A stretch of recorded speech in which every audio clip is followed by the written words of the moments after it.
Nous allons donc ce matin continuer sans plus tarder notre série de messages qui a été donc déjà débutée dimanche prochain.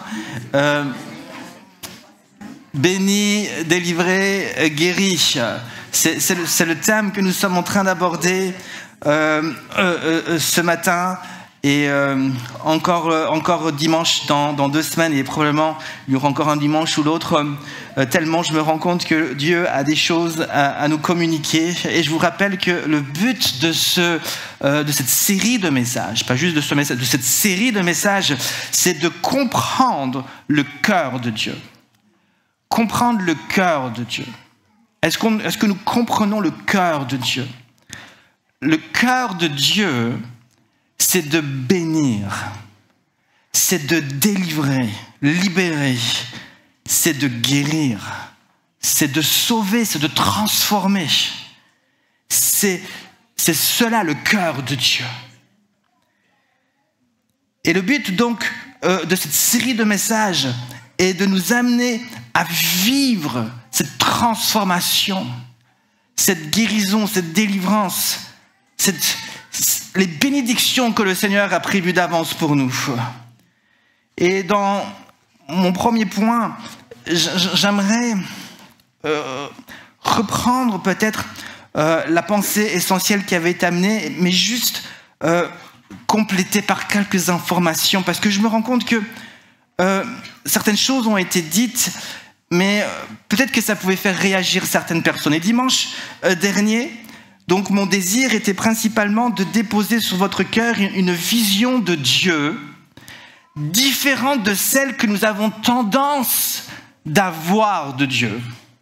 C'est une vision biblique, une vision importante de Dieu, mais qui malheureusement est souvent troquée pour une version plus sévère de Dieu.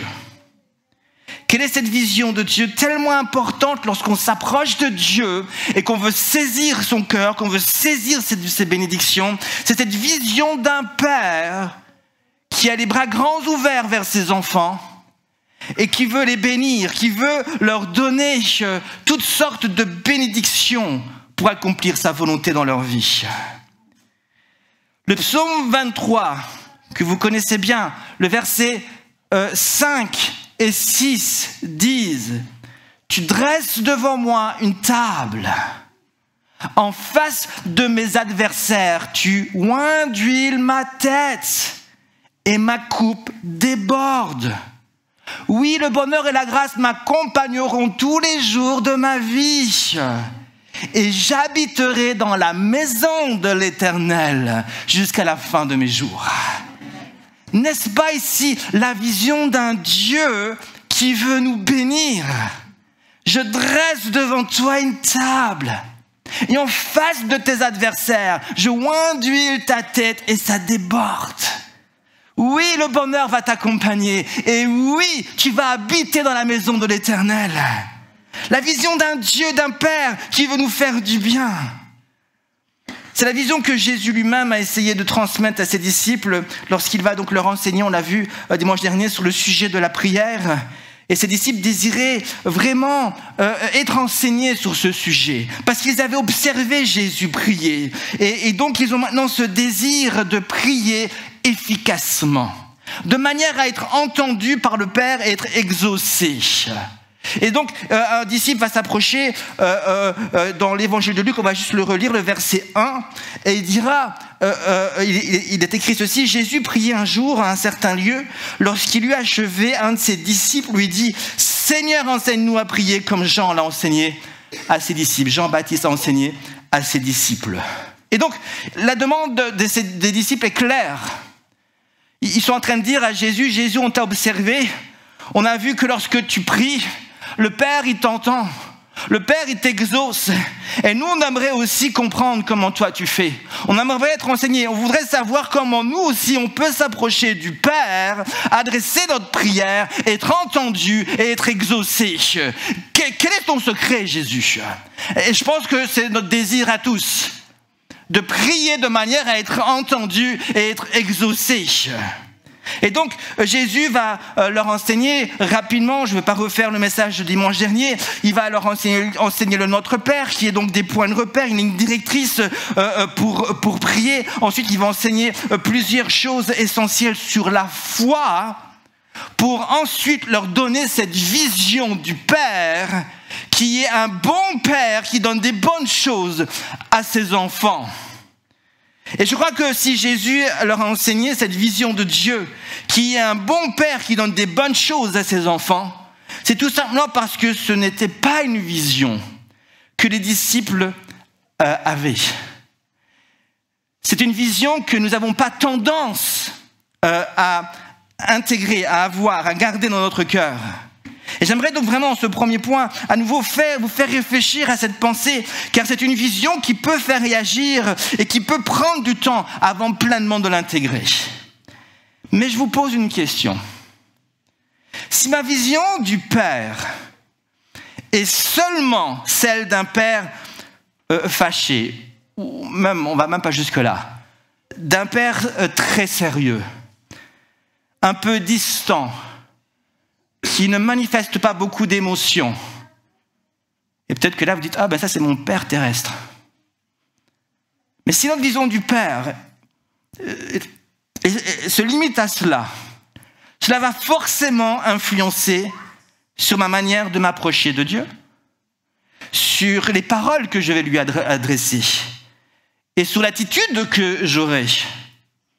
Je risque de manquer de conviction, pour laisser la place au doute et même peut-être à la peur. Si je m'adresse à un Dieu trop sérieux, mais est-ce qu'il va vraiment m'écouter ?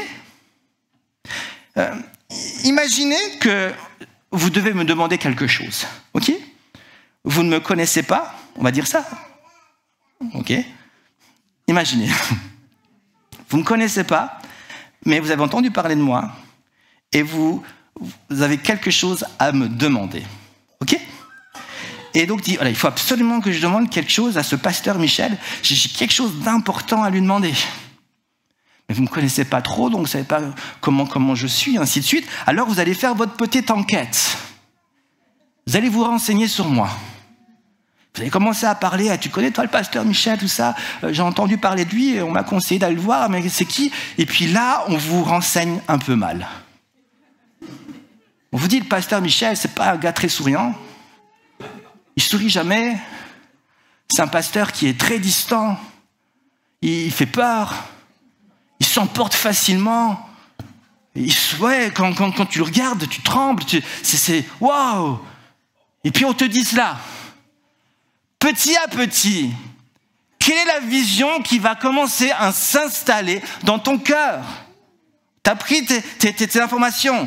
On t'a dit qu'il était comme cela. On t'a dit qu'il est toujours en train de parler du péché et de pointer du doigt.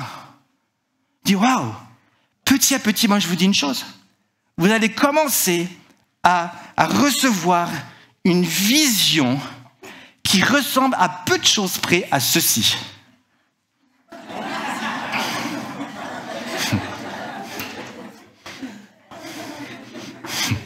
Ça c'est moi quand je me lève, non. À peu de choses près. C'est la vision que vous allez commencer à avoir. Pasteur Michel, il ressemble à ça. Si je m'approche de lui, il va me regarder comme ça. Si je m'approche de lui, mais observez un peu quelques secondes cette image, ça me ressemble tout à fait. Je vous promets, c'est moi. Mais j'ai dû faire des efforts pour faire ce visage. Ce n'était pas naturel. Est-ce que cette image vous inspire telle confiance ? Elle fait pleurer bébé. Alors. Voilà. Est-ce qu'elle vous donne envie de venir vers moi ? Est-ce qu'elle vous donne envie de me parler ? Est-ce qu'elle vous en donne envie de me demander quelque chose ? Vous allez venir vers moi avec cette image, je dis, mais d'office, il va me regarder, il va me juger, il y a des éclairs qui sortent de ses yeux, c'est fini. Et de la même manière, lorsque nous développons une vision qui ressemble un petit peu à cela, eh bien, avant même de nous approcher de Dieu, nous nous disons que forcément, Dieu va pas vraiment m'exaucer. On se dit, ben oui, avec une telle vision, on se dit, mais si je m'approche d'un Dieu qui me regarde comme ça, qui est sérieux, qui est sévère, je vais déjà avoir peur de lui demander des choses un peu trop grandes. Je vais juste me limiter. Je dis, Seigneur, je suis un pauvre pécheur, je le vois dans tes regards. Puis-je encore te demander quelque chose? La vérité est, avant même de demander quelque chose à Dieu, vous allez déjà partir avec la pensée que Dieu ne va peut-être pas vous exaucer, car probablement vous ne le méritez pas, avec un tel regard. Je vous ai dit qu'avant d'être pasteur, mes premières années, j'ai été moniteur d'enfants et à l'école du dimanche. Avant d'être pasteur d'une église, j'étais pasteur au sein des enfants. On va le dire comme ça. Et on faisait essentiellement des camps. J'ai fait beaucoup de camps d'enfants de 10 jours, des camps d'été avec des enfants, des camps chrétiens. Et je me souviens de mon tout dernier camp en particulier. Je me rappelle de chaque camp que j'ai fait, mais mon tout dernier camp en particulier. C'était le dernier avant que je parte à l'école biblique en Angleterre. Et ça faisait donc quelques années que j'avais fait des camps. J'avais maintenant une certaine expérience. J'avais confiance. Je savais comment gérer les enfants, les activités, ainsi de suite. J'avais le groupe des grands, donc 11-12 ans. Et dans ce dernier camp, donc, j'avais un aide-moniteur avec moi. Il était plus jeune que moi, moins d'expérience, mais très gentil, très jovial. Et très rapidement, cet aide-moniteur va accrocher avec les enfants. Il était gentil avec les enfants. Il rigolait avec les enfants. Il jouait avec les enfants. J'ai l'impression que j'avais un autre enfant avec moi. Mais tous les enfants vont l'aimer. Tous les enfants vont s'approcher de lui. Tous les enfants vont l'entourer, vont rigoler. Et dès qu'il arrivait, on courait vers lui. Mais le souci est que si cet aide-moniteur était gentil et ainsi de suite avec les enfants, il avait malheureusement oublié qu'il était aussi moniteur. Et donc, il laissait tout passer. Il n'exerçait plus d'autorité. Et à un moment donné, ça va devenir juste insoutenable. Les enfants n'écoutaient plus. Les enfants de mon groupe. Ils n'écoutaient plus, ils criaient, ils parlaient, ils faisaient ce qu'ils voulaient. Ils faisaient les 400 coups. Au moment de sieste, c'était loin d'être un moment de sieste, c'était le moment le plus bruyant du camp. Avant de se coucher, on avait l'impression que c'était le réveil du matin. C'était complètement bruyant, on n'arrivait plus à le tenir, c'était difficile, ainsi de suite. Et donc, j'ai dû commencer à jouer à mon rôle de moniteur. Et rapidement, je vais devoir jouer le rôle du méchant. J'ai pris mon sifflet. Et j'ai dû mettre de l'ordre avec le sifflet. Et rapidement, je vais jouer ce rôle, comme ils disent, du méchant. Celui qui va cadrer les choses. J'ai dû lever la voix plusieurs fois. J'ai dû même, je me rappelle, faire intervenir le directeur du camp pour une situation. Et à chaque fois que je venais, c'était « Oh, attention, Michel est là. Michel le méchant. » Avec l'autre qui était le gentil. Moi, j'étais le méchant, eux étaient le gentil. Il manquait plus que la brute. Le bon, la brute et le méchant. Et donc, petit à petit, ils ont développé cette vision, les enfants. La vision de Michel qui est le méchant et la vision de cet aide-moniteur qui était le gentil. Et ils vont faire une différence entre l'aide-moniteur et moi-même.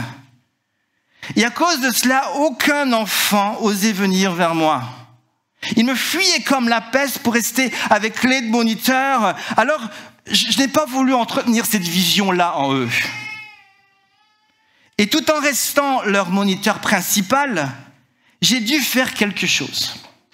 J'ai dû faire l'effort de m'approcher d'eux et de leur montrer que tout en étant un moniteur qui pouvait siffler, que je pouvais aussi être avec eux.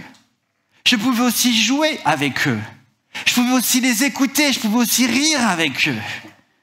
Et très rapidement, Ces enfants vont me donner quelque chose qui était d'extrêmement précieux, qui s'appelle le respect. Ils vont commencer à me respecter, tout en m'écoutant. Et ils vont commencer même à ouvrir leur cœur et à me partager des choses extrêmement profondes. Ça ne m'empêchait pas d'être bon envers eux, ça ne m'empêchait pas d'être... Mais j'ai fait ce pas d'aller vers eux et de m'intéresser à eux, pour leur communiquer la bonne vision. J'aimerais vous poser une question. N'est-ce pas ce que Jésus a fait avec nous? Pendant tout un temps, Dieu était loin. Le péché nous séparait de sa présence. Dieu paraissait le Dieu qui ne venait pas vers l'homme à cause de notre péché. C'était le Dieu qui ne pouvait pas être en présence des pécheurs. Le Dieu sévère, le Dieu qui juge, le Dieu qui vient et qui condamne. Et qu'a fait Dieu? Il a envoyé Jésus vers nous pour nous montrer que oui, Dieu est le Dieu saint, mais Dieu est le Dieu plein d'amour. Et de la sainteté a jailli la bonté, l'amour de Dieu. Et j'aimerais vraiment que vous puissiez comprendre cela. Je voudrais vous poser une autre question. Pourquoi devons-nous, à tout prix, faire une séparation entre la joie, la bonté, l'amour du Seigneur d'un côté et la sainteté, la pureté, l'autorité de Dieu? Pourquoi devons-nous souvent dans notre esprit faire une séparation entre la sainteté de Dieu d'un côté et la bonté, la joie de Dieu d'un autre côté? Alors je vous pose une question. Est-ce que la joie de Dieu rend Dieu moins saint?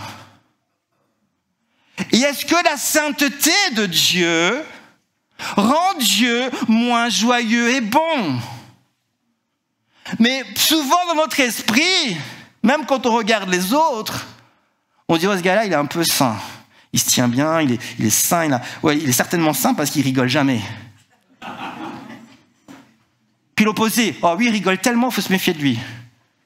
Il est tellement en train de rigoler avec les autres. Oh, peut-être que lui, il a du péché qui cache.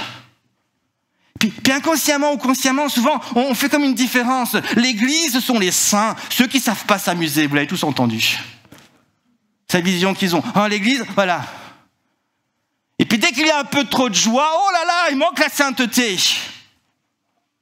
Parce qu'on a séparé les choses. Pourquoi? Parce que notre cœur a beaucoup de mal à faire cohabiter ces choses. Dieu ne peut pas être saint et à la fois joyeux. Dieu ne peut pas être joyeux, à la fin être très saint. Il faut que ce soit les deux. Et puis, il faut que ce soit séparé. Et donc, dans notre cœur, on se dit, oui, bon, Dieu est bon quand Dieu est bon. Dieu est bon quand il me bénit. Dieu est bon quand je me lève et je suis de bonne humeur. Mais le reste du temps, Dieu est saint. Et donc, je peux pas trop, je lui demande des choses, mais je manque de conviction. Et puis ma vie est dirigée par cette vision que j'ai. Dans Isaïe chapitre 6, je l'enlève parce que ça vous fait peur, ça. Hein. Dans Isaïe chapitre 6, le prophète Isaïe est face à la vision d'un Dieu saint. Lisons ensemble les versets 1 à 4. L'année de la mort du roi Osias, je vis le Seigneur assis sur un trône très élevé. Les pans de sa robe remplissaient le temple. C'est le prophète Isaïe qui décrit ce qu'il est en train de voir. Des séraphins, des anges, se tenaient au-dessus de lui. Ils avaient chacun 6 ailes, 2 dont ils se couvraient la face, 2 dont ils se couvraient les pieds, et dont ils se servaient pour voler. Ils criaient l'un à l'autre, ils disaient « Saint, Saint, Saint est l'Éternel des armées. Toute la terre est pleine de sa gloire. » Les portes furent ébranlées dans leur fondement par la voix qui retentissait et la maison se remplit de fumée. Mais que va-t-il se passer ensuite? Le verset 5 nous dit qu'Ésaïe sera convaincu de péché. Alors je dis, malheur à moi, je suis perdu, car je suis un homme dont les lèvres sont impures, et j'habite au milieu d'un peuple dont les lèvres sont impures, et mes yeux ont vu le roi, l'Éternel des armées. Puis la plupart des gens, ils arrêtent là. La plupart, et c'est souvent ça notre vision. Et c'est juste, Dieu est saint, il vient et dans sa sainteté, le prophète est convaincu de péché. Gloire à Dieu. Il dit malheur à moi. Il se sent coupable à cause de son péché. Il est écrasé par cela. Et même peut-être qu'il se repent, mais il est là. Et on a l'impression qu'il va bientôt, qu'il va mourir. Parce que Dieu va bientôt le frapper. Il dit malheur à moi. Et si on arrête là, toute notre vie, c'est je m'approche de Dieu et c'est malheur à moi. Si on s'arrête là, c'est toute notre vie, Dieu, c'est le Dieu auquel je m'adresse, malheur à moi. Mais ce n'est pas fini l'histoire, le récit. Le verset 6 et 7 nous dit que Dieu va purifier ses lèvres, que Dieu va toucher ses lèvres avec une braise sur l'autel, et va le purifier, va le pardonner, va le relever et va l'envoyer. Nous avons donc ici la vision d'un Dieu saint qui, dans sa sainteté, va manifester de la bonté et de l'amour envers son prophète. Et j'aimerais vous dire que oui, Dieu est un Dieu saint, pur, qui a horreur du péché, mais de cette sainteté jaillit la bonté et l'amour de Dieu. Donc oui, prêcher la sainteté, ce n'est pas prêcher contre la bonté de Dieu. Parce que quand tu prêches la sainteté de Dieu, tu amènes les gens à découvrir la bonté de Dieu. Et quand tu prêches la bonté de Dieu, les gens s'approchent d'un Dieu bon, mais un Dieu qui va les convaincre de leur péché, parce que Dieu est bon, mais Dieu est saint. Et quand Dieu est saint, il ne cesse pas d'être bon, et quand Dieu est bon, il ne cesse pas d'être saint. Vous avez compris? Donc arrêtez dans votre esprit. Dieu est bon, et il est saint. Et il donne des bonnes choses. Et une des bonnes choses qu'il fait, c'est de nous libérer du péché. Alors faisons un pas de plus maintenant avec mon deuxième et dernier point. Je désire vous enseigner maintenant que Dieu est un Dieu de liberté. Et je vais devoir continuer ce message le 29 janvier, de peur de bâcler si je vais aller trop vite. Et je ne voudrais pas finir trop tard parce que je sais que dimanche dernier nous avons fini tard. Il est le Dieu de la délivrance. Cela signifie qu'il veut délivrer son peuple. Et parmi toutes les bénédictions qu'il veut répandre sur nous, donc la liberté fait partie de ces bénédictions. Nous avons donc en Christ la promesse d'une vie totalement libre de tout lien de péché et des ténèbres. Jésus est venu sur terre pour cela, pour délivrer l'homme de la puissance du péché, vous le savez, et de la puissance des ténèbres. Relisons ensemble Actes 10, verset 38.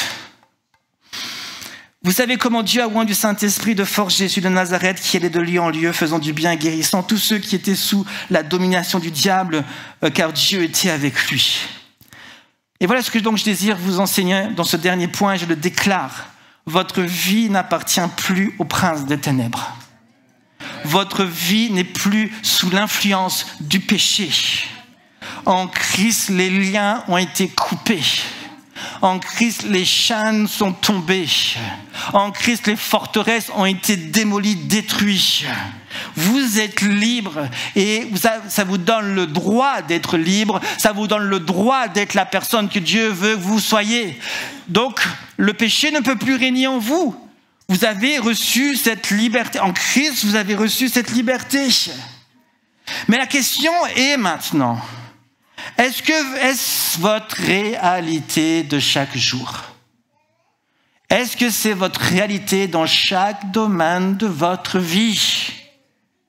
Christ me rend libre, mais suis-je vraiment libre? Christ me rend libre, mais est-ce que j'ai encore des addictions? Christ me rend libre, mais est-ce que je vis encore avec des mauvaises habitudes?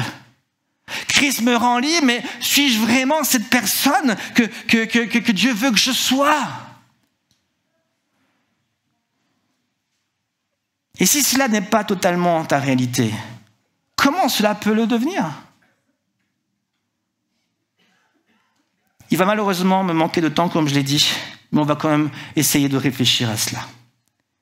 Dans son livre, Le Libérateur, je ne sais pas si vous connaissez ce livre, dans son livre « Le Libérateur » du pasteur Neil Anderson, un pasteur qui a reçu un ministère dans la délivrance et dans la relation d'aide.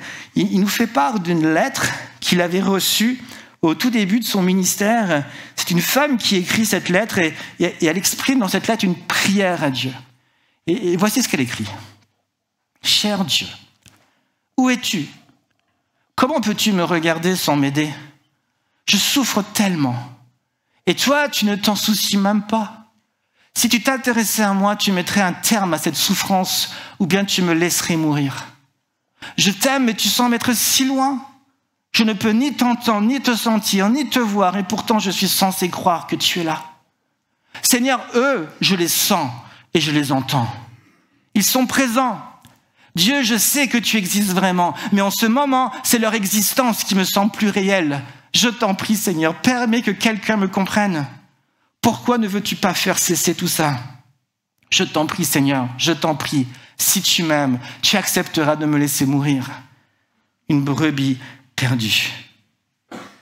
Nous constatons par la lecture de cette lettre que cette femme qui pourtant croit en Dieu, qui pourtant croit en Jésus, se sent malgré tout prisonnière.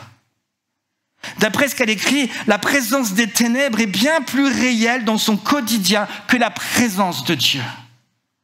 Elle écrit « Eux, je les sens et je les entends ». Eux, c'est qui? Eux, c'est la présence néfaste des ténèbres dans sa vie qui provoque un sentiment profond de mal-être. Elle se sentait malheureuse et prisonnière car quelque chose dans sa vie agissait et la tirait sans cesse vers le bas.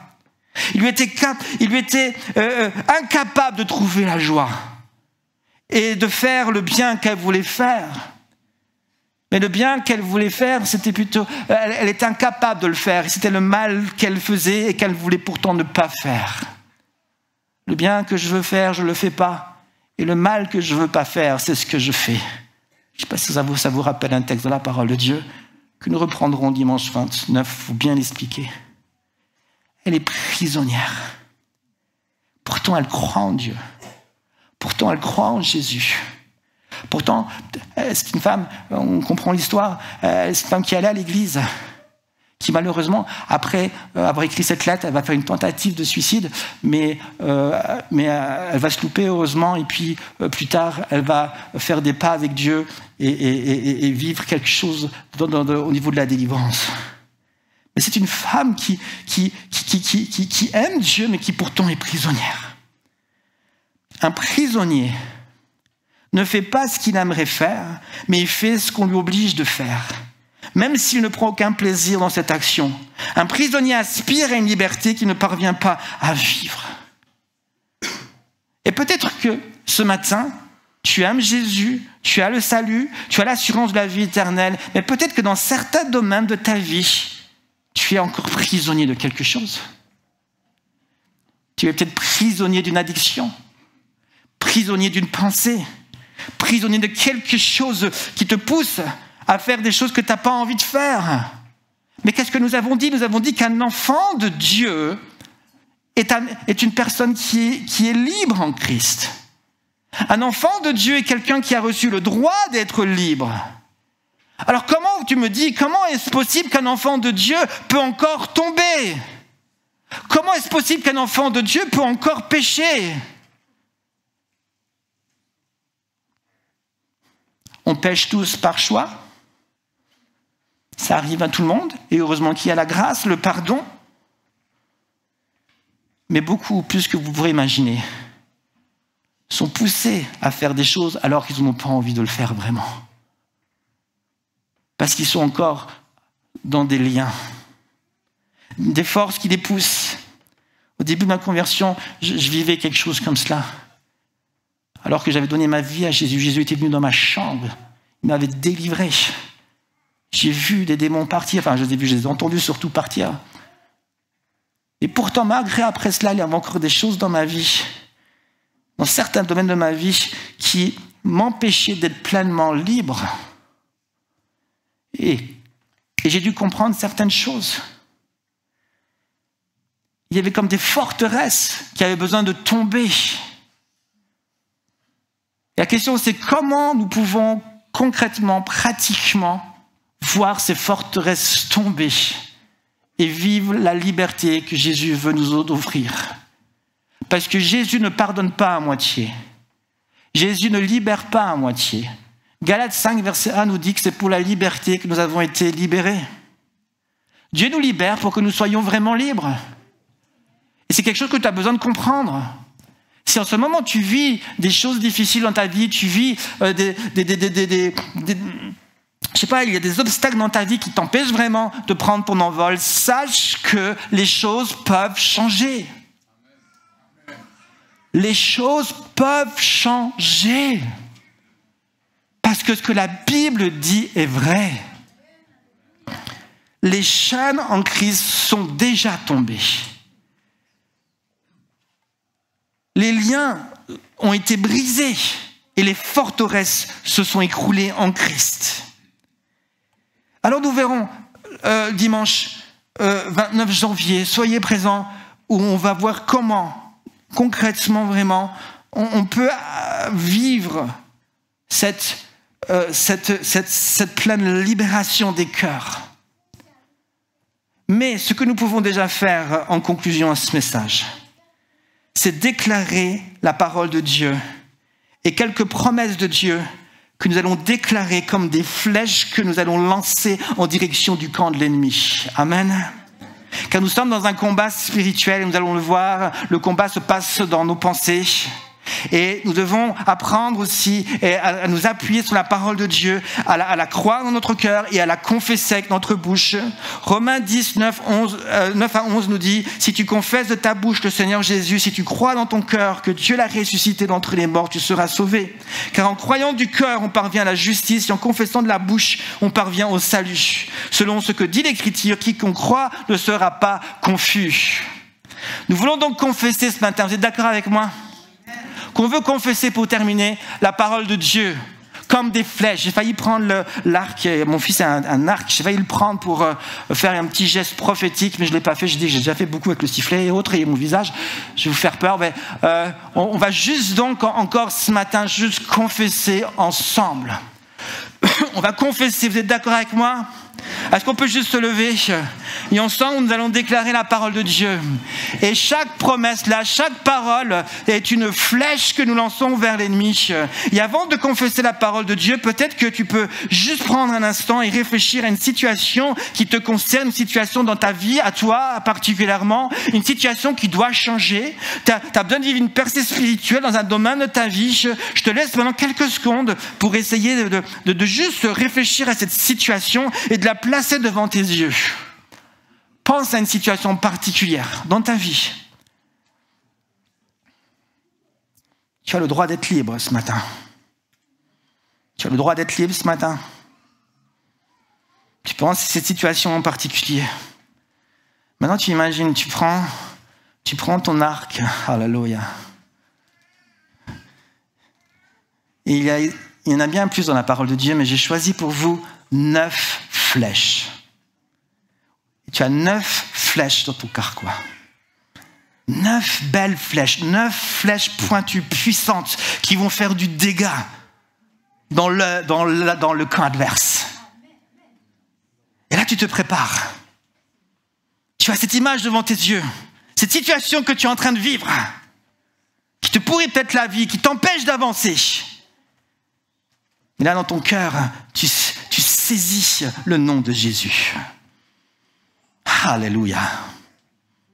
Oh, Koshayara Bababashi. Seigneur Jésus, merci. Et on prend cette première flèche et nous voulons confesser ensemble. Nous confessons que Dieu m'a délivré de la puissance des ténèbres et m'a transporté dans le royaume de Jésus. Alléluia. Première flèche. Oh, elle fait mal, vous entendez ? On prend la deuxième flèche et on confesse ensemble. Celui qui est en moi est plus grand que celui qui est dans le monde. Prenons directement la troisième flèche. Jésus a dépouillé les dominations et les autorités et les a livrées publiquement en spectacle en triomphant d'elles par la croix. On prend la quatrième. Jésus m'a libéré pour être pleinement libre. On prend la cinquième. En Jésus, j'ai tout reçu et il ne m'en manque rien. Alléluia. Là, l'ennemi est en train de souffrir.